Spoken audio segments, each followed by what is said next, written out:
You ever get dizzy on your GLP-1? It happens to me. It's been happening to me a lot this week. I've been on a job. I'm setting up Christmas decorations. I'm crouching down. I'm standing up. I'm crouching down. I'm standing up. And I've had this my whole life, like a bit of a blood pressure thing. I'm tall, 6'3"-ish. Used to be almost 6'4". I lost 3/4 of an inch. You know what? I haven't measured myself in about 5 years, so I'm hoping all these peptides give me back the 3/4 of an inch that I lost. That and the hair. It's coming. It's coming. Anyway, I digress. We're talking about blood pressure, okay? So this week it was particularly bad, and one day particularly bad. And I had a conversation with Chat this morning, and, you know, Chat is fallible. It makes errors or it misinterprets, but generally speaking, it helps me to understand what's going on. So 3 mechanisms are happening. Three major mechanisms. Here's my bullet points. Here's how it should work in your body. You crouch down, you stand up, the body senses a drop in blood pressure, particularly in your brain. It tightens and restricts your blood vessels. There's an adrenaline response. It tightens and restricts your blood vessels and increases your blood pressure and sends blood to your brain. To compensate for gravity, you're standing up fast, gravity's literally dragging the blood out of your brain, and you tall people have it worse because you have a longer distance to go between your heart and your brain.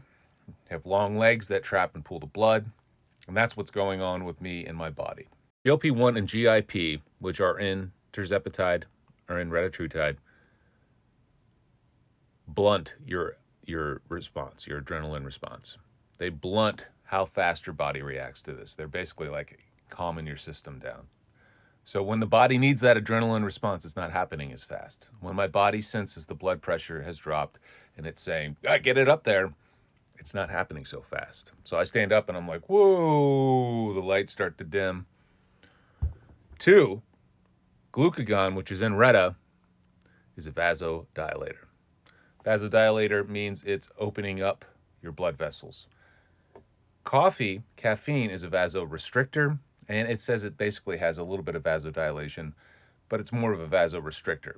Could increase your blood pressure. Theobromine, which is in chocolate, is a vasodilator.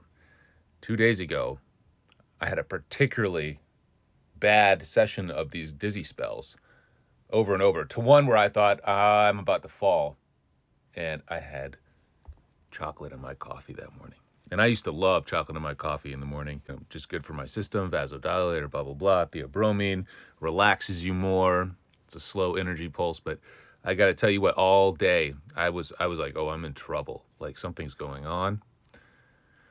The glucagon is a vasodilator. The theobromine in the chocolate is a vasodilator. So I double dipped. I screwed myself up. So don't have chocolate. Don't have too much. This is like a couple big tablespoons of cacao in my coffee that morning. Okay, so that's effect 2, is vasodilation from the glucagon. So it wouldn't be as bad with tirzepatide. And this explains, when I switched to retatrutide, why this happens to me more. Working in like, hey, whoa, hang on a second. Okay, body compensates, I can go. But it's literally like a 5-second dimming of the lights.